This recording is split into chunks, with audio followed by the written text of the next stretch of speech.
Hello नमस्कार दोस्तों, welcome to Mumtaz classes. आज की डेट है 10 जनवरी। तो देख लेते हैं कौन कौन से करंट अफेयर्स आज हम डिस्कस करने जा रहे हैं। बड़े इंटरेस्टिंग आर्टिकल है आज।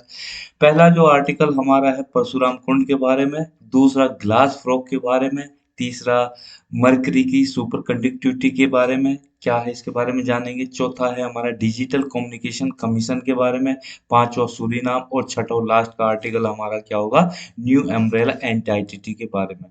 ठीक है, आगे बढ़ने से पहले यार एक छोटी सी रिक्वेस्ट, प्लीज हमारे चैनल को लाइक कीजिए, सब्सक्राइब कीजिए, शेयर कीजिए और बेल आइकन को दबा लीजिए ताकि आपको important update time to time मिलते रहे। तो बढ़ते हैं हम अपने पहले आर्टिकल की तरफ जो कि है परशुराम कुंड के बारे में। देखिए परशुराम कुंड आपने शायद सुना हो या नहीं सुना हो, फिर भी मतलब हम इसे डिस्कस करते हैं। ठीक है, परशुराम कुंड क्या है, ये मिथोलॉजी में है। मिथोलॉजी मतलब जो हमारी पौराणिक कहानियां हैं उससे रिलेट करता है। जो परशुराम कुंड है, इससे कुंड के बारे में बाद में जानेंगे, पहले तो इसे जान लेते हैं कहाँ पे है। देखिए अरुणाचल में है ये। अरुणाचल में एक जगह है लोहित, लोहित डिस्ट्रिक्ट है, वहां पे ये है। और लोहित डिस्ट्रिक्ट में क्यों, क्योंकि जो लोहित डिस्ट्रिक्ट है वहां से लोहित रिवर होके बहती है। तो वहां पे ये आपका परशुराम कुंड है। पहले तो इसे मैप में चेक कर लीजिए, ये देखिए यहाँ पे कि ये देखिए ये आपका अरुणाचल प्रदेश का मैप है। अरुणाचल प्रदेश के मैप में ये आपका अरुणाचल प्रदेश का डिस्ट्रिक्ट हो गया लोहित। यहाँ से आपकी ये आसाम का एरिया होगा। आसाम में से आपके ब्रह्मपुत्र रिवर ऐसे आ रही है इधर से अरुणाचल, तो इस तरह से आसाम में होकर जाके आपकी वहाँ पे बांग्लादेश से होके और ये सब वहाँ पे बंगाल की खाड़ी में जाके बे ऑफ बंगाल में जाके गिर जाती है। तो जो लोहित रिवर है यहाँ पे वो इससे गांव जो ये आपका डिस्ट्रिक्ट है वहां से होके बहती है। और लोहित रिवर पे ही आपकी जो लोहित रिवर का लोअर पार्ट है, लोअर रीचेज है, वहां पे ये क्या है, परशुराम कुंड है, सिचुएटेड है। अगर इस मैप में यहाँ पे आप देखो तो ये देखिए ये रहा परशुराम कुंड। यहाँ पे आप देखिए परशुराम कुंड है। और इस परशुराम कुंड पर क्या है, मेला लगा हुआ है। यहाँ पे बहुत सारे भक्त साधु इकट्ठे हो गए। लगभग जो संख्या बताई जा रही है 70,000 से भी ज्यादा जो डिवोटीज है, साधुज है, वो यहाँ पे आते हैं और इस होली कुंड में अब डुबकी लगाते हैं। और उनका ये मानना है इस होली कुंड में, पवित्र कुंड में डुबकी लगाने से, नहाने से जो पाप होते हैं, जो दुख दर्द होते हैं वो मिट जाता है। और ये जो कुंड है इसमें जो डुबकी लगाई जाती है, नहा जाता है, स्नान किया जाता है। कब स्नान किया जाता है, किसी पर्टिकुलर डे पे। वो पर्टिकुलर डे कौन सा है, मकर संक्रांति, जो कि जनवरी के महीने में होती है। ठीक है, यहाँ पे हर साल मनाई जाती है इसमें। तो यहाँ पे आके साधु जन आके इसमें डुबकी लगाते हैं। अब बात है न्यूज में क्यों आए, न्यूज में तो इसलिए आया क्योंकि ये मेला लगा हुआ है जिसका नाम है परशुराम कुंड मेला। ठीक है, परशुराम कुंड मेला कहाँ से कब तक ये मनाया जाएगा, 12 तारीख से 16 जनवरी तक इसको सेलिब्रेट किया जाएगा। तो ये हिंदुओं से ही रिलेटेड है क्योंकि अब यहाँ पे तो जो परशुराम कुंड है ये आपका हिंदू मिथोलॉजी से रिलेटेड है। तो ये हिंदू पिलग्रिमेज साइट है, आपकी हिंदू पिलग्रिमेज साइट है। तो कहाँ पे है, ब्रह्मपुत्र प्लेटू पे, यानी कि ब्रह्मपुत्र प्लेटू, जो ब्रह्मपुत्र का आपका प्लेटू बनता है, प्लेट बनती है, उससे होके ये आपका परशुराम कुंड होके, मतलब ये ब्रह्मपुत्र रिवर वहां से होके गुजरते प्लेटू से, और उस प्लेटू पे ये सिचुएटेड है। मान लीजिए आपकी लोहित रिवर ऐसे बह रही है, तो लोहित रिवर की जो लोअर रीचेज है, लोअर पार्ट है, उसमें ये स्थित है। ठीक है, तो हमने इसकी सिचुएशन जान ली। तो कहाँ पे है, लोहित रिवर पे है। दूसरा अरुणाचल प्रदेश में। ठीक है, अब आगे बढ़ते हैं। अब यहाँ पे कहाँ कहाँ से लोग आते हैं, यहाँ पे लोग आते हैं, ये जो पिक्चर आप देख रहे हो ना, ये आपकी पिक्चर है परशुराम कुंड की। ठीक है, अब यहाँ पे आपके नेपाल से आएंगे क्योंकि बिल्कुल पास में है नेपाल। तो मणिपुर पास में है, आसाम पास में है, आसाम तो बॉर्डर है। तो बॉर्डर हो गए। तो आपका बॉर्डर किस किस से हो गया, जो अरुणाचल का बॉर्डर किस किस से लगा, नागालैंड से भी लगा हुआ है, आसाम से लगा हुआ है। ठीक है, अब नेपाल हालांकि दूर है मगर क्योंकि श्रद्धालु बहुत सारे तो वो आते हैं। इवन आपके कुछ लोग भूटान से भी आते हैं, आसाम के तो लोग जाते ही है। ठीक है, मेघालय से जाते हैं, मणिपुर से जाते हैं।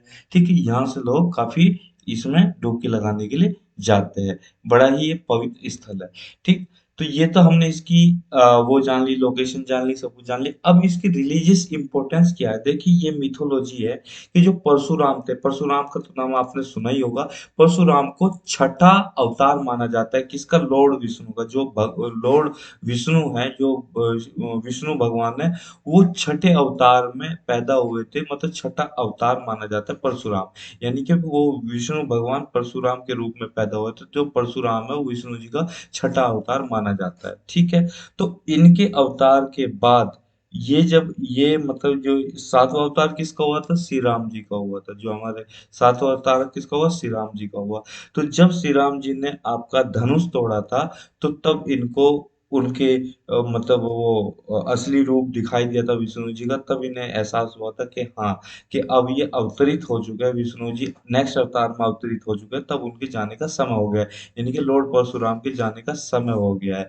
तो ये भी कहा जाता है कि जो परशुराम थे, इन्होंने आपका 36 बार, यानी कि 36 बार इस धरती को क्षत्रियों से विहीन कर दिया था।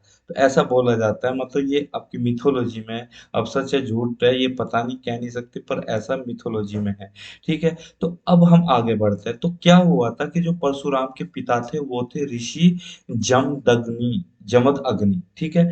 उनके पिता ऋषि जमद अग्नि थे। अब ये थे परशुराम जो थे, ये अपने पिता के बहुत ही आज्ञाकारी पुत्र थे। तो इनकी आज्ञा की मतलब इनकी इसी की परीक्षा लेने के लिए कितने आज्ञाकारी है, तो इन्होंने अपने पुत्र को, जो ऋषि जमद अग्नि थे, अपने पुत्र को बोला कि हे पुत्र, तुम अपनी माता का वो है क्या नाम, गर्दन काट डालो, मेरा ये फरसा लो। जो फरसा था उनका, यानी एक्स थी, कुल्हाड़ी थी, उसको फरसा बोलते हैं, तो वो ये लोग काट डालो। तो वो इतने आज्ञाकारी थे, उन्होंने बगैर सोचे समझे अपने वो अपने पिता का फरसा उठाया और अपनी माता की गर्दन में, मस्तिष्क में दे मारा। तो वो जो फरसा था उनकी माता के मस्तिष्क में घुस गया और वो उसमें ही अटक गया। तो इनकी माता की तो मृत्यु हो गई। जैसे ही इनकी मृत्यु हुई तो इनको बहुत ही ग्लानि हुई, बहुत ही दुख हुआ। मगर जो उनके पिता थे ऋषि जमद अग्नि, वो तो इनकी आज्ञाकारी से बड़े ही खुश हुए कि मेरा पुत्र कितना आज्ञाकारी है। तो इनको बड़ी ग्लानि हो रही थी। तो इन्होंने अपने पुत्र की उस शिष्टाचारिता से, आज्ञाकारिता से खुश होकर अपने पुत्र को वरदान दिया कि हे पुत्र, तुम जो मांगना चाहते हो मांगो, जो वर मांगोगे वो मैं पूरा करूंगा। तो उन्होंने, जो परशुराम थे, भगवान परशुराम थे, उन्होंने उनको, क्योंकि अपनी माता की उन्होंने हत्या कर दी थी, उनको बड़ा दुख हो रहा था। तो इसलिए उन्होंने अपने पिता से वर मांगा कि हे पिता, कि मुझे जो है मेरी माता को आप पुनर्जीवित कर दीजिए। तो उन्होंने ये कहा कि ठीक है, मैं इनको पुनर्जीवित कर देता हूँ। वो पुनर्जीवित तो हो गई, दोबारा जिंदा तो हो गई, मगर जो उनके मस्तिष्क में, जो उनके सिर में वो फरसा, जो वो कुल्हाड़ी अटकी हुई थी, वो निकल नहीं पाई। तो वो जब निकल नहीं पाई, तो फिर उन्होंने क्या किया, उनको ये उपाय बताया गया कि आप वहां पे जो कुंड है, उस कुंड में आप अगर हाथ धोगे, स्नान करोगे, तो ये कुल्हाड़ी निकल जाएगी। तो जैसा कि उन्हें बताया गया, उस कुंड में उन्होंने स्नान किया, हाथ धोए। तो जैसे ही उन्होंने हाथ धोए, तो वो कुल्हाड़ी उनकी माता के सिर से आसानी से निकल गई। तो ये एक पूरी कहानी, एक मिथोलॉजी है इस घटना के पीछे। तो इसी वजह से इस कुंड का नाम परशुराम कुंड पड़ गया और इस कुंड को बड़ा ही पवित्र माना जाता है। तो यहाँ पे श्रद्धालु लोग आते हैं हर अपना क्या नाम है, जो विशेष दिन पे, ठीक है। और वो मकर संक्रांति के दिन पे, और वो उसमें स्नान करते हैं। तो ये तो इसका हुआ। तो ये तो हमारा हो गया पहला आर्टिकल। अब हम बढ़ते हैं दूसरे आर्टिकल की तरफ। दूसरा आर्टिकल ग्लास फ्रॉग के बारे में। देखिए यहाँ पे ग्लास फ्रॉग, फ्रॉग का तो मतलब सभी जानते हैं मेंढक होता है, ठीक है, मेंढक होता है। मगर ग्लास क्या, वो मेंढक शीशे का बना होता है? नहीं, यहाँ पे शीशे का नहीं बना होता, मगर ऐसा ही कुछ है। ग्लास क्या होता है, ट्रांसपेरेंट होता है। हम ग्लास के अंदर जो शीशा होता है उसके अंदर आर पार देख सकते हैं। अब यहाँ पे जो ये मेंढक आपको दिख रहा है ना, इसको ही हम ग्लास फ्रॉग मेंढक कहते हैं। इसके आर पार तो नहीं दिखता, पर ऑलमोस्ट आर पार दिखता है, यानी कि इसके बॉडी के आर पार रोशनी पार हो जाती है, लाइट पार हो जाती है, जैसे कि ग्लास के अंदर से रोशनी आर पार हो जाती है। इसी वजह से इसको ग्लास फ्रॉग बोला जाता है। अब यहाँ पे एक वर्ड आएगा ट्रांसपेरेंट, ट्रांसपेरेंट नहीं, सॉरी, ट्रांसलूसेंट। ट्रांसलूसेंट का मतलब क्या होता है? देखो तीन चीजें होती है, एक तो होती है ओपेक, एक होती है ट्रांसपेरेंट, एक होती है ट्रांसलूसेंट। जो ओपेक होती है उससे तो रोशनी आर पार हो नहीं सकती, दिख नहीं सकता, कुछ भी दूसरी साइड दिख नहीं सकता, ठीक है। मग और एक होती है ट्रांसपेरेंट, जिसके आर पार रोशनी आर पार हो जाती है, यानी कि दूसरी साइड आप क्लियर देख सकते हो। जो इनके बीच की अवस्था होती है, बीच की स्टेटस होता है, उसे बोलते हैं ट्रांसलूसेंट, यानी कि आपको 100% क्लियर नहीं दिखाई देगा, तो मतलब कुछ हद तक क्लियर दिखाई देगा, तो उसी स्थिति को आपको ट्रांसल्यूसेंट की कंडीशन बोली जाती है। तो ऐसा ही है, इसकी बॉडी के आर पार मतलब जो लाइट है वो पार तो हो सकती है मगर 100% नहीं हो सकती, मतलब कुछ पार्ट पार हो जाता है, तो ये ही इसमें बोला गया, इसीलिए इसे ग्लास फ्रॉग बोला गया है। अब ये भी बोला गया कि अब क्या ऐसा सारे मेंढकों में मिलता है? नहीं, ये सारे मेंढक में नहीं मिलता है, कुछ टाइप के मेंढक में ही मिलता है, और वो किस टाइप के मेंढक में मिलता है वो हम इसमें पढ़ेंगे। अब पहले तो हम ये जान लेते हैं कि कुछ एनिमल्स ऐसे होते हैं जिनके अंदर ये कैपेबिलिटी होती है, वो कैमोफ्लेज की टैक्टिक्स जानते हैं। कैमोफ्लेज की टैक्टिक्स उस टैक्टिक्स को बोलते हैं जिसमें कोई भी प्राणी अपने आप का कलर चेंज करके इस तरह से बदल लेता है ताकि वो जिस परिवेश में रह रहा है, जिस एनवायरनमेंट में रह रहा है, वो उसका कलर धारण कर लेता है उसकी जैसा। अब जैसे ये मेंढक आपका पत्ते पे बैठा हुआ है, अब इसने पत्ते का कलर धारण कर लिया, पत्ते के कलर को अपना लिया, एडेप्ट कर लिया, ताकि जो इसका प्रीडेटर है, जो इसका शिकार करने आया है, जो भी एनिमल आया हो या कोई भी आगे आया हो, उसको ये आसानी से दिखाई ना दे सके, यानी कि इसकी आंखों से ओझल हो जाए। तो इसी वजह से कैमोफ्लेज इसी को बोलते हैं कि छद्म वेश धारण कर लेना। ठीक है, तो ये है।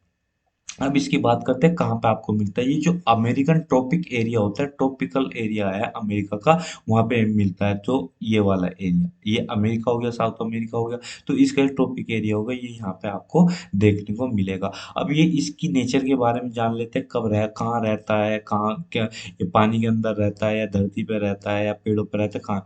तो इसकी जो नेचर है नोक्टुरल है और एम्फीबियन है। एम्फीबियन उन्हें बोलते हैं जो आपके पानी के भी अंदर रहते हैं और धरती के ऊपर भी रहते हैं, अर्थ के ऊपर भी रहते हैं, उसे एम्फीबियन बोलते हैं।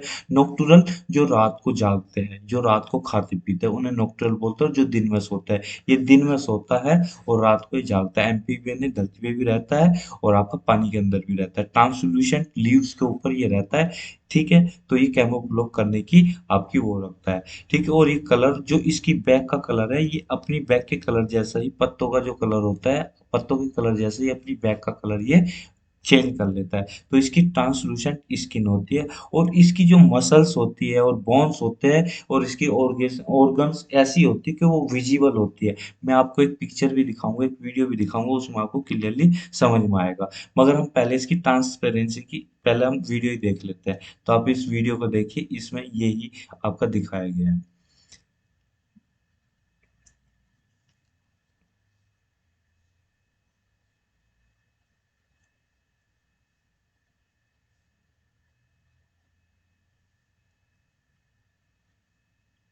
ये देखिए, अब इसके देखिए, ये जो आपको दिख रहा है ना, इसके पेट के नीचे जो इसके अंदर का वो दिख रहा है, इंटेस्टाइन दिख रही होंगी आपको, लीवर दिखेगा, और इसमें जो रेड रेड लाइन दिख रही है ना, इसकी वेन्स है जिसके अंदर ब्लड फ्लो कर रहा है। ठीक है, ये देखिए इसकी इंटेस्टाइन दिख रही होगी, इसका आपको लीवर हार्ट भी दिख रहा होगा, है ना ट्रांसपेरेंट इसकी बॉडी। तो ये है ट्रांसपेरेंट बॉडी। ठीक है, तो आपको ये समझ में आ रहा होगा कि कैसे ये ट्रांसपेरेंट है। ठीक है ना, तो ये है। तो वही मतलब, अब ये ट्रांसपेरेंट है, जब ये ट्रांसपेरेंट है तो इसके अंदर मतलब वो पार हो सकता है। अब देखो, इसने अपना कलर इस पत्ते जैसा बना के रखा है, देखो ये पत्ते का कलर और इसके आपके बैग का कलर, तो ये सब चीजें इसमें बोली गई है। ठीक है, तो ये हमारी वीडियो खत्म होगी। अब हम बढ़ते हैं अपनी उसी की तरफ। तो अब ट्रांसपेरेंसी आपने जान ली, तो अब बात आती है ट्रांसपेरेंसी क्या सभी चीजों में होती, सभी एनिमल्स में होती जो इस मेंढक इसकी हो गई? नहीं, ऐसा नहीं होता। ये क्या है, ट्रांसपेरेंसी जो कुछ कॉमन मिलती है आपको कुछ एनिमल्स में जो पानी में रहते हैं, मगर ये जो धरती पर रहने वाले एनिमल्स है उनमें बहुत कम देखने को मिलेगी। तो ये एक इनकी स्पेसिफिक प्रॉपर्टी होगी। ठीक है, जो पानी में रहने वाले एनिमल है उनमें कुछ में देखने को मिलेगी, मगर जो धरती पर रहते हैं उनमें ऐसा देखने को नहीं मिलता। मगर ज्यादातर जो इन्वर्टिब्रेट्स होते हैं, पहली बात आती है इन्वर्टिब्रेट्स कौन होते हैं। इन्वर्टिब्रेट्स को हम ऐसे क्लासिफाई करते हैं, एक तो वार्म ब्लडेड एनिमल्स होते हैं और एक आपके कोल्ड ब्लडेड एनिमल्स होते हैं। वार्म ब्लडेड एनिमल्स में मैमल्स आ जाते हैं। ठीक है, और जो आपके बर्ड्स आ जाती है, यहाँ पे आप देखिए ये जो सब बर्ड्स है ये मैमल्स हो गए। और जो कोल्ड ब्लडेड एनिमल्स में कौन आ, फिश आ जाएगी, रेप्टाइल्स आ जाएंगे और आपके एम्फीबियंस आ जाएंगे।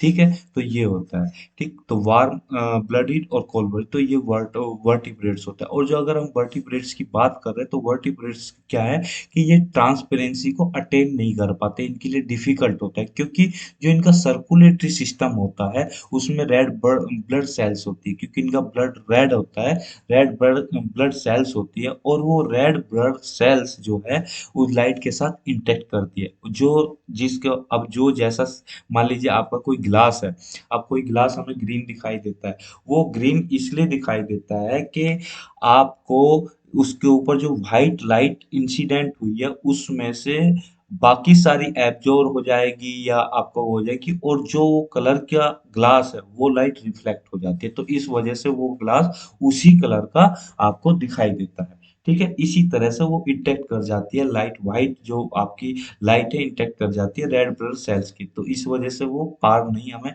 लाइट पार नहीं हो पाती, उसकी ट्रांसपेरेंट नहीं हो पाती। मगर जबकि ऐसी कुछ ऐसे एनिमल्स है जैसे कि आइस फिश है, ईल्स है, ईल फिश होती है, ये क्या होते हैं, इनके अंदर आपका रेड ब्लड होता है, मगर वो रेड ब्लड और हीमोग्लोबिन जो होता है वो इस तरह से ये सेपरेट कर लेते हैं, उसे एक जगह इकट्ठा कर लेते हैं, अपने लीवर में जाके इसको इकट्ठा कर लेते हैं, और फिर उसके पास क्या बचेगा, व्हाइट ब्लड बचेगा, तो डब्ल्यूबीसी बचेगी, जो डब्ल्यूबीसी बचती है वो व्हाइट होती है। अब व्हाइट में तो आपका ट्रांसपेरेंट हो गया, तो अब इसमें तो लाइट क्रॉस कर जाएगी, मतलब पार कर जाएगी, तो इस वजह से जो आपकी जैसे ईल हुई, आइस फिश हुई, इनके अंदर जो व्हाइट ब्लड होता है उसके अंदर से क्या आपका ये पार कर जाता है। ठीक है, ये हमने देख लिया। अब जो इसकी जो ट्रांसपेरेंसी है, अब जो इसकी ट्रांसपेरेंसी बताइए, इसकी एक तरह का अल्टरनेटिव स्ट्रेटजी होती है ग्लास फ्रॉग्स की। तो ये क्या करते हैं, अभी जो रेस्ट करते हैं, अगर जब ये रेस्ट कर रहे होते हैं ग्लास फ्रॉग, तो इनके अंदर ट्रांसपेरेंसी 2 से 3 गुना आपकी इंक्रीज हो जाती है।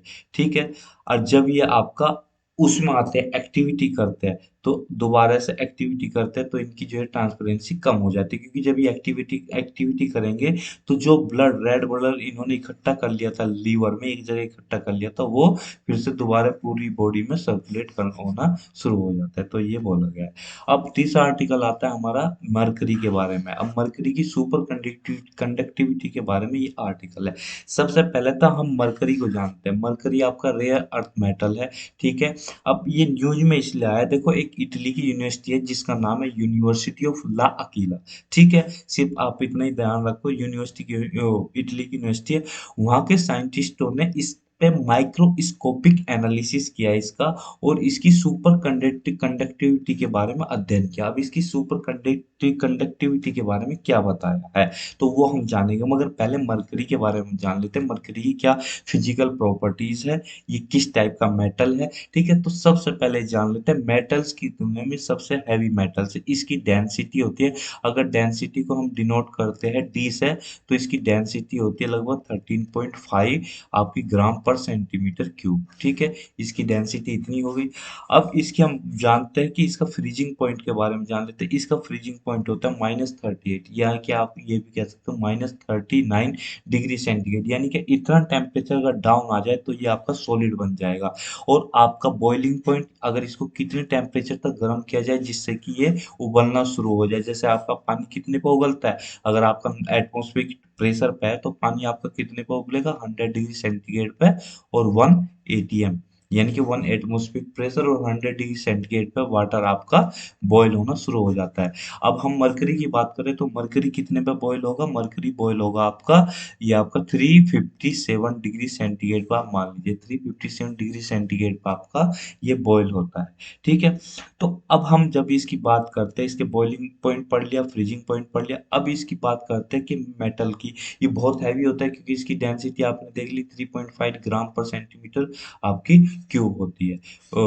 ठीक, और ये आपका सिल्वर व्हाइट मेटल होता है, यहाँ पर आप पिक्चर देख रहे हो ना, सिल्वर ही होता है, सिल्वर व्हाइट मेटल होता है। ठीक है, ये लिक्विड फॉर्म में होता है रूम टेम्परेचर पर, रूम टेम्परेचर कितना होता है, मान लीजिए आपका 16 डिग्री, मान लीजिए 25 डिग्री सेंटीग्रेड, मान लीजिए ये रूम टेम्परेचर होता है। क्योंकि आपका क्या होता है, ये सॉलिड कितने को होगा, -38 पे, इससे जितने भी ऊपर टेम्परेचर होगी उस पर तो लिक्विड ही बन जाएगा ना, और उबलेगा कितने पे, ये 356 डिग्री पे उबल जाएगा। तो ये हमने पढ़ लिया। अब इसकी कंडक्टिविटी के बारे में जान लेते हैं कि जो इसकी मेटेलिक प्रॉपर्टीज है, ये हीट का बहुत ही पुअर कंडक्ट होता है। यानी कि इसकी क्या है ना, आपकी जो हीट कंडक्टिविटी है बहुत ही आपकी इसकी लो रहती है। यानी कि जो थर्मल कंडक्टिविटी है लो रहती है, तो इसलिए हीट का पुअर कंडक्टर होता है। जबकि यहाँ पे इलेक्ट्रिसिटी का, क्योंकि मेटल है, मेटल जो है इलेक्ट्रिसिटी के आपके गुड कंडक्टर रहते हैं, बहुत अच्छे कंडक्टर होते हैं। ठीक है, ये हमने पढ़ लिया। अब ये मिलता कहाँ है, ये आपका आपका जो सिनाबार है, सिनाबार जगह है, या उसे हम ये भी डिनोट करते हैं, जैसे कि सिनाबार को हम HgS से भी डिनोट करते हैं, या मर्क्यूरस सल्फाइड से। ठीक है, इससे भी डिनोट करते हैं। सिनाबार जगह है, वहां पे ये आपका मिलता है, वहां पर मोस्ट कॉमन है। मगर ये प्योर फॉर्म में नहीं मिलता, ये आपका किसी में HgS में मिलेगा। ठीक है आपका, ठीक, इस तरह से ये मिलता है। ठीक है, अब आगे बढ़ते हैं। अब इसकी बात आती है सुपर कंडक्टिविटी की। सुपर कंडक्टिविटी क्या है? देखो, सुपर कंडक्टिविटी का पहले तो आप ये जान लो कि एक मैं वो समझाता हूँ। एक, अरे यहाँ पे, हाँ, सुपर कंडक्टिविटी के बारे में मैं वो है, ये है। तो सुपर कंडक्टिविटी क्या होती है? सुपर कंडक्टिविटी, यहाँ पे आपको ग्राफ देखने को मिलेगा, और यहाँ पे एक आपको एक्सपेरिमेंट देखने को मिलेगा। सुपर कंडक्टिविटी किसी भी मेटल की क्या होती है? वो टेम्परेचर वो टेम्परेचर जिस पे किसी भी मेटल की जो आपकी रेजिस्टिविटी हो, रेजिस्टेंस तो जीरो हो जाए, और उसमें जो आपका मैग्नेटिज्म, यानी कि मैग्नेटिक प्रॉपर्टी या मैग्नेटिक फील्ड उसमें बहुत हाई लेवल पे हो जाए, यानी कि उसमें मैग्नेटिक फील्ड एक्सपेल होने लगे, निकलने लगे, तो परफेक्ट मैग्नेटिज्म आ जाए, और उसकी रेजिस्टिविटी रेजिस्टिविटी जीरो हो जाएगी, या रेजिस्टेंस जीरो हो जाएगा, तो क्या हो जाएगा? सुपर कंडक्टर हो जाएगा। यानी कि कंडक्टर क्या होता है? देखो, कोई भी कंडक्टर होता है, जैसे ये वायर है, मान लीजिए, इसमें नहीं होगा, आपका इसमें आता है। जैसे कि मान लीजिए आपका ये वायर है, अब हर एक वायर का अपना रेजिस्टेंस होता है। अब रेजिस्टेंस होगा, यहाँ से आपने इसमें करंट दिया, इधर से करंट निकला, इसकी रेजिस्टेंस की वजह से, रेजिस्टेंस की जो हीट क्रिएट होगी, डेल एच क्रिएट होगा, वो आई स्क्वायर आर क्रिएट होता है। आई आपका करंट हो गया, आर इसका रेजिस्टेंस होगा, जितना ज्यादा रेजिस्टेंस होगा उतना ही इसके अंदर हीट क्रिएट होगी। इसलिए जो आपने हीटर देखे होंगे ना घरों में, इस टाइप के हीटर होते हैं ना घरों में, जिसके अंदर स्प्रिंग लगी होती है। अब वो स्प्रिंग में हम करंट देते हैं, एक इधर से वायर कनेक्ट कर दिया, एक इधर से उसे प्लग में जोड़ दिया, तो हीट एकदम स्प्रिंग रेड हॉट हो जाता है। अब रेड हॉट होने का रीजन क्या है? कि ये जो है आपका नाइक्रोम का वायर बना हुआ है। नाइक्रोम का मतलब है निकिल और क्रोमियम मेटल्स को मिक्स करके उस वायर को बनाया गया है। अब इसको वायर को जो बनाया गया है, तो इसमें इसकी रेजिस्टेंस इतना हाई होता है, इसका जो आपका हीटर होता है, रेजिस्टेंस आर बहुत ज्यादा होता है, और करंट हमने जो भी दिया, आपका मान लीजिए 5 एम्पियर दिया, 1 एम्पियर दिया, कितने भी एम्पियर दिया, और आर जितना ज्यादा होगा तो हीट इतनी ही ज्यादा उसमें क्रिएट होगी, तो इसलिए तो हीटर से हीट क्रिएट होती है। और जब भी आप देखोगे किसी भी वायर को आप टच करके देखो, वो भी हल्का फुल्का गर्म मिलेगा। वो गर्म इसलिए ही मिलता है क्योंकि उसमें हीट, आपका करंट फ्लो हो रहा होता है, और हर एक वायर की रेजिस्टेंस कुछ ना कुछ रहती है। जितना ज्यादा रेजिस्टेंस रहेगा वो वायर उतना ही ज्यादा गर्म होगा। इसलिए मोटे वायर ज्यादा गर्म होते हैं, पतले वायर थोड़े से कम गर्म होते हैं। ठीक है, अब यहाँ पे आप देखिए, या दूसरा जो हीट क्रिएट होगी, डेल एच आई स्क्वायर आर, या तो रेजिस्टेंस ज्यादा हो जाए या करंट ज्यादा हो जाए। आपने देखा होगा जब दो वायर आपस में टच हो जाते हैं तो बहुत बड़ा स्पार्क क्रिएट होता है। वो क्यों क्रिएट होता है? वो इसलिए क्रिएट होता है क्योंकि जो इसमें करंट था इसमें करंट हो गया, यहाँ पर करंट बहुत ज्यादा हो गया। इसका करंट आई और इसका करंट आई मान लीजिए कितना हो गया, 2I हो गया। अब सोच के देखो, यहाँ पे अब 2I की जगह आप करंट, आपका इसका रेजिस्टेंस वायर का आर, करंट इसका कितना होगा, 2I आर, यानी कि कितना होगा, 4I स्क्वायर आर, यानी कि पहले का हीट कितनी होगी, 4 गुना हीट होगी, डेल एच कितना हो गया, 4 गुना हो गया। तो इसका मतलब इसमें पहले अगर एक सिंगल वायर में जितनी हीट क्रिएट हो रही थी, अब कितनी हीट क्रिएट हो रही, 4 गुना, यानी कि इतनी हीट क्रिएट होगी तो उस वायर को पिघला देती है। जब वो वायर पिघलता है तो पिघलने से वो वायर इतना गर्म हो जाता है, वो जो आपको रेड दिखता है ना, स्पार्किंग जो दिखती है, वो वायर के पिघलने से दिखती है। ठीक है, तो यहाँ पे यही बोला गया है कि जो मैं ग्राफ यहाँ पे दिखा रहा था आपको, ये वाला ग्राफ, तो इस ग्राफ में ये है कि जो आप ये ग्राफ देख रहे हो, ये मेटल का है, ये आपका सुपर कंडक्टर का है। तो किसी टेम्परेचर, जो ये टेम्परेचर ना, इस टेम्परेचर से नीचे, टेम्परेचर इस क्रिटिकल टेम्परेचर से नीचे आपका जो भी मेटल है उसका रेजिस्टेंस देखो, ये रेजिस्टेंस था, ये वाला रेजिस्टेंस है, रेजिस्टेंस जीरो हो गया, यहाँ पर रेजिस्टेंस सब जीरो है। तो इस टेम्परेचर से नीचे किसी भी वायर का रेजिस्टेंस जीरो हो गया तो क्या होगा, सुपर कंडक्टर हो गया। और इस टेम्परेचर से ऊपर क्या रेजिस्टेंस आ रहा है, तो रेजिस्ट टेम्परेचर के बढ़ाने से क्या है, रेजिस्टेंस बढ़ रहा है, तो वो सुपर कंडक्टर नहीं रहेगा, वो मेटल रहेगा। ठीक है, ये समझ में आ रहा है? तो ये है, ये मेटल है, ये सुपर कंडक्टर है। तो वो टेम्परेचर जिसके बिलो आपका क्या है, रेजिस्टेंस जीरो हो जाता है और मैग्नेटिज्म एकदम हाई हो जाता है। तो यहाँ पर यही चीज इसमें समझाई गई है। ठीक है, सुपर कंडक्टर की। और उसके कौन कौन से वो है सुपर कंडक्टिंग मटेरियल, जैसे केमिकल एलिमेंट, जैसे मरकरी हो गया, लेड हो गया। मरकरी तो हम पढ़ रहे हैं, अलॉय हो गए, जैसे नयोबियम, टाइटेनियम, जर्मेनियम, नायोबियम का मिक्सचर हो गया, नायोबियम नाइट्राइड हो गया।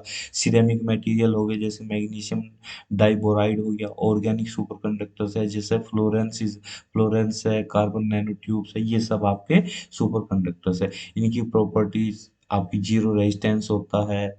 मैसनर इफेक्ट देखने को मिलता है। कि मैसनर इफेक्ट का मतलब है कि एक उस पर जो सुपर कंडक्टर है उस पर आपको क्या, मैग्नेट रख देते हैं, क्योंकि उसके अंदर से मैग्नेटिक फील्ड निकलेगा, तो मैग्नेट आपका ऊपर उठती है। तो इसलिए ये आपकी जो इसी मैसनर इफेक्ट, वही जो आपकी जो ट्रेन होती है, जिससे जो कि आपकी जो पटरी होती है उससे पहिए ऊपर उठ के चलती है, तो उस मैसनर इफेक्ट पे ही चलती है। आपका लंदन मूवमेंट होता है, ठीक है, फेज ट्रांजिशन होता है, क्रिटिकल टाइम, तो ये इसमें आपका बताया गया है। ठीक है ना, तो यहाँ पे आप देख रहे होंगे ना पिक्चर में कि ये आपका सुपर कंडक्टर, इससे आपका मैग्नेटिक फील्ड निकल रहा है और आपका ये मैसनर इफेक्ट की वजह से मैग्नेट ऊपर उठी हुई है। तो हम आगे बढ़ते हैं। तो हमने ये सब पढ़ लिया। अब इसे ऑब्जर्व किसने किया था, 1911 में ऑब्जर्व करा था एच के ओनेस ने। ठीक है, डच फिजिसिस्ट थे। तो ये ध्यान रखने की बात है, क्वेश्चन पूछा। इसके एप्लीकेशंस देखो, ये जो मैग्नेटिक लेविएशन ट्रेन्स होती है, मतलब मैंने बताया ना, जो ट्रेन्स होती है दो पटरी पे चलती है, ये पहिया इसका लगभग कुछ ऊपर उठ के चलता है। इससे फायदा ये होता है क्योंकि जो पटरी होती है उसके भी वहाँ पे मैग्नेटिक फील्ड क्रिएट कर दिया जाता है, और मैग्नेटिक फील्ड क्रिएट होने की वजह से मैग्नेटिज्म आ जाता है, और यहाँ पे मैग्नेट क्रिएट हो जाते हैं, और मैग्नेट उसको ऊपर को फोर्स लगाता है, इसलिए पूरी ट्रेन लगभग 2-3 mm, 2-4 mm पटरी से ऊपर उठ जाती है। इसका बेनिफिट ये रहता है, स्पीड बढ़ जाती है और आपका फ्रिक्शन कम हो जाता है। ठीक है, एनर्जी का भी लॉस कम होता है। एमआरआई में यूज होता है इसका। अल्ट्रा हाई स्पीड जो सुपर कंप्यूटर की चिप्स होती है उसमें होता है, और हाई कैपेसिटी की जो मेमोरी बनाने में, क्योंकि आप देखते हो ना कि आप टेराबाइट की हार्ड डिस्क ले रहे हो, उसमें सुपर कंडक्टर का यूज होता है। ठीक है, स्टोरेज में, एनर्जी स्टोरेज में, रेडियो फ्रीक्वेंसी जो आरएफ फिल्टर्स आपके लगे होते हैं, जो ये आपकी इंस्ट्रूमेंट की प्लेट्स होती है, रेडियो फ्रीक्वेंसी एम्पलीफायर में, आरएफएम में। ठीक है, विजिबल लाइट जो सेंसिटिव विजिबल लाइट होती है, डायोड्स होते हैं, इंफ्रारेड डिटेक्टर्स होते हैं, इंफ्रारेड डिटेक्टर्स होते हैं, उनमें होता है। वायरलेस एंटीना बनाने में होता है। ठीक है, सबमरीन्स में होता है, सबमरीन्स को डिटेक्ट करने में, पानी के अंदर माइंस को डिटेक्ट करने में, जायरोस्कोप में। ठीक है, इन सब में इसका एप्लीकेशन देखने को मिलता है। अगला आर्टिकल हमारा डिजिटल कम्युनिकेशन कमीशन के बारे में। देखिए, डिजिटल कम्युनिकेशन कमीशन इसलिए न्यूज में आया, एक कमीशन है जिसका नाम है डिजिटल कम्युनिकेशन कमीशन। उसे अब ब्रेक कर दिया गया है, डिजोल्व कर दिया गया है, तोड़ दिया गया है। तोड़ दिया गया मतलब इसे डिजोल्व कर दिया, खत्म कर दिया गया है, डिसबैंड कर दिया गया है।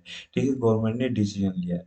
अब ये डिजिटल कम्युनिकेशन कमीशन क्या है, कब सेटअप हुआ था, अगर इसके सेटअप होने की हम बात करें तो ये 11 अप्रैल 1989 में सेटअप किया गया था।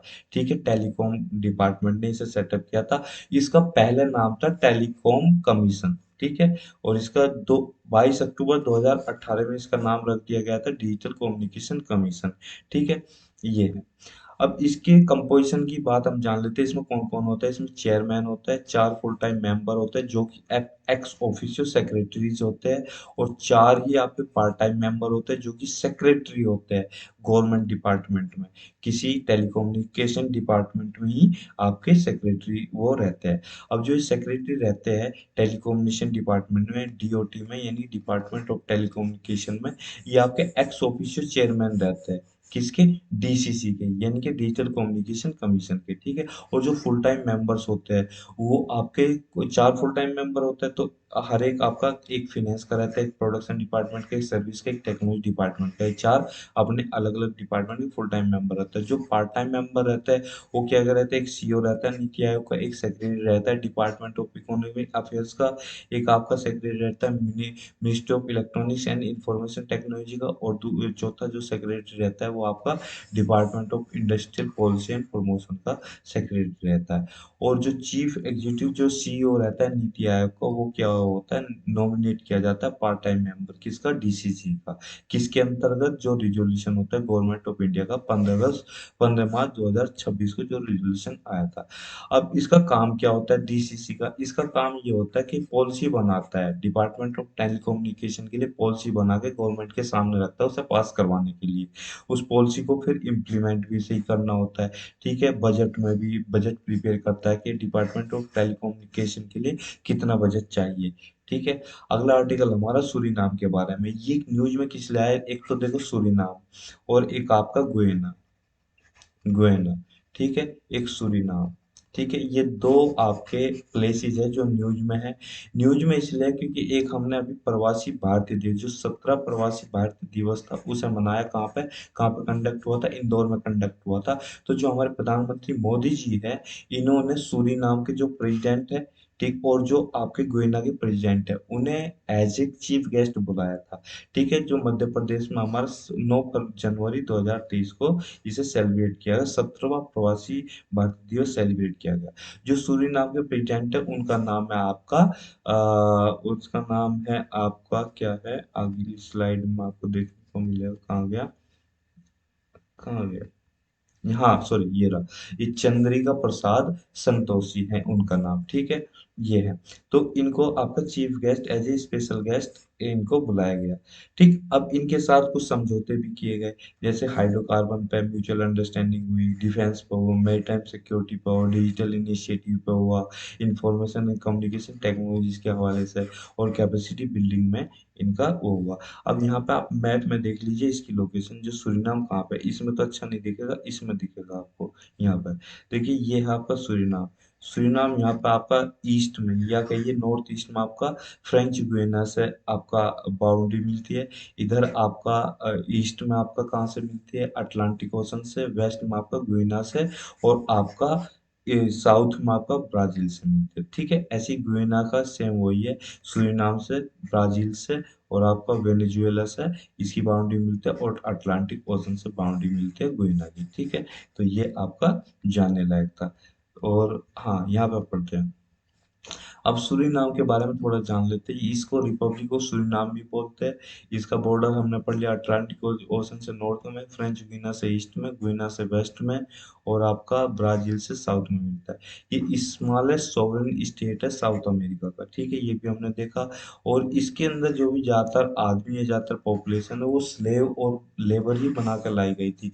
जो आपकी आपका जो ब्रिटिश थे, जब इन्हें आपकी प्लांटेशन करना था, ये यहाँ पे जो इन्होंने अपने कब्जे में राज कर रहे थे, कब्जा किया हुआ था, तो तब उन्हें काम करवाने की लेबर चाहिए थी, स्लेव चाहिए था, तो ये दूसरी अफ्रीकन कंट्रीज से, एशियन कंट्रीज से आपकी ये लेबर लाई थी। और ये लेबर जो है सब कहाँ से, एशियन और अफ्रीकन है। ठीक है, और ये सूरीनाम आपका अर्थ पे आपका लेस पॉपुलेटेड कंट्रीज में से एक है। ठीक है, ये ट्रॉपिकल कंट्री है। ठीक है, इसमें ज़्यादातर जो वेजिटेशन है, रेन फॉरेस्ट टाइप की वेजिटेशन है। इसकी बायोडाइवर्सिटी बहुत हाई है, क्योंकि इसका हैबिटेट बहुत टेम्परेट एरिया में आता है। ये डेवलपिंग कंट्री में आती है, और इसका जो ह्यूमन डेवलपमेंट इंडिकेटर्स है काफ़ी अच्छे हैं। इसकी इकोनॉमी की बात करें, इसकी इकोनॉमी नेचुरल रिसोर्सेज के ऊपर चलती है। नेचुरल रिसोर्सेज में क्या है, बॉक्साइट है, गोल्ड है, पेट्रोलियम है, एग्रीकल्चर प्रोडक्ट्स हैं। ठीक है, ये सब आता है। ये सॉवरेन ऐसी कंट्री है जिसका यूरोपियन कॉन्टिनेंट के बाहर की बात है, जहाँ पर जो डच है यहाँ पर ऑफिशियल लैंग्वेज है। ठीक है, ये हमने देख लिया। लास्ट का आर्टिकल हमारा है न्यू अम्ब्रेला एंटाइटिटी के बारे में है। ठीक है, ये न्यूज में इसलिए आया क्योंकि आरबीआई ने इसे अभी थोड़े टाइम के लिए होल्ड पे लगा दिया, क्योंकि कुछ कंपनियों को हमें लाइसेंस इशू करना था। किसके लिए, जो न्यू अम्ब्रेला एंटाइटिटी नेटवर्क हमें फॉर्म करना था। अभी किस लिए फॉर्म करना था, हम इसका बैकग्राउंड थोड़ा सा जान लेते हैं। देखिए अभी हाल ही में क्या है, अभी जितनी भी आपके ट्रांजेक्शन्स होते हैं, रिटेल ट्रांजेक्शन्स होते हैं, वो सारे किसके थ्रू होते हैं, यूपीआई के थ्रू होते हैं। ठीक है, आपका ये क्या है, डिजिटल प्लेटफॉर्म प्रोवाइड करता है ट्रांजेक्शन का। ठीक है, अब ये वर्ल्ड में इसका सिक्का जमा हुआ है। ये बहुत बड़ा प्लेटफॉर्म है। इसे किसने इजाद किया था, आईबीए ने। ठीक है, आईबी हो गया आपका। ठीक है, इंडियन बैंकिंग एसोसिएशन, और आपका आरबीआई, आरबीआई प्लस आईबीए। ठीक है, इन्होंने दोनों ने इसे फॉर्म किया था। तो अब क्या है कि जो national payments corporation of India है, इसी के द्वारा सारे ट्रांजेक्शन्स होते हैं।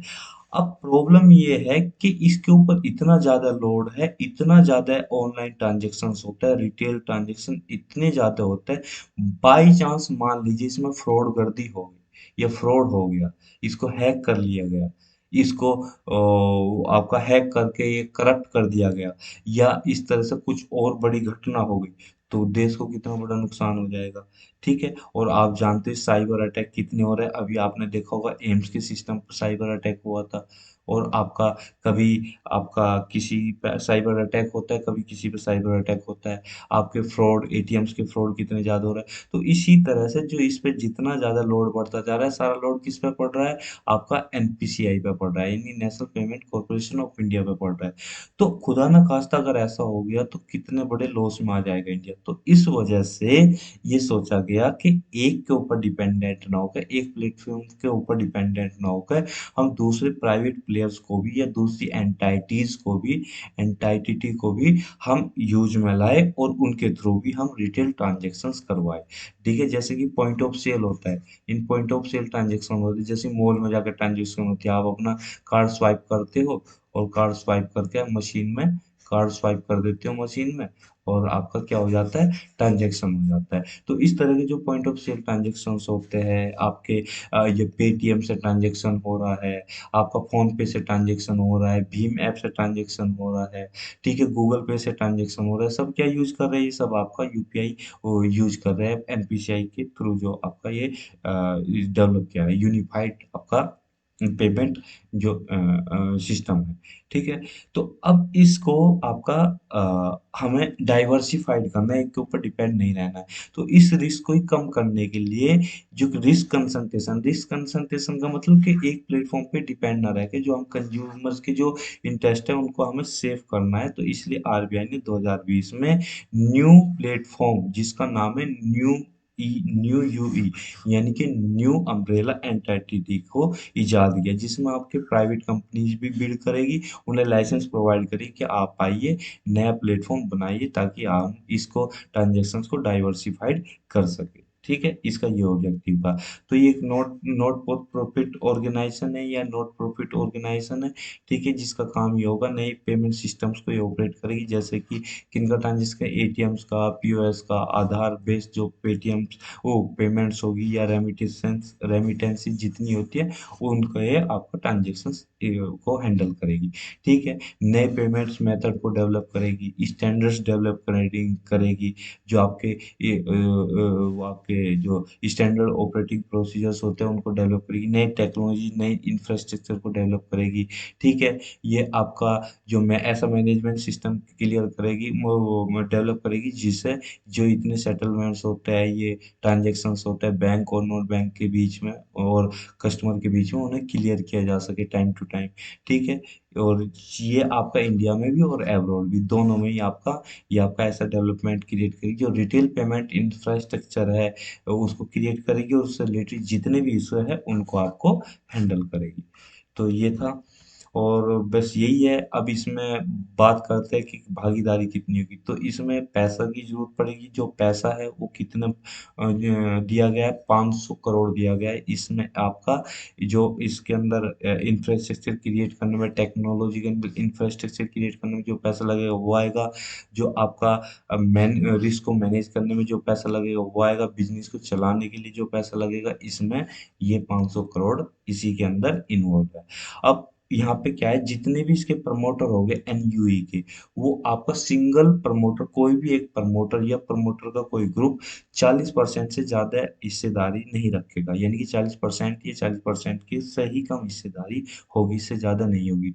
और वो सिर्फ 5 साल के लिए, 5 साल बाद इस हिस्सेदारी को 25% तक कम कर दिया जाएगा, ताकि इसको डाइवर्सिफाइड किया जा सके, रिस्क को डाइवर्सिफाइड किया जा सके और फ्रॉड होने के चांस कम रहे, हम एक के ऊपर डिपेंडेंट ना रहे। तो दोस्तों ये थी आज की हमारी डिस्कशन, इस डिस्कशन में इतना ही। Thank you very much for discussion.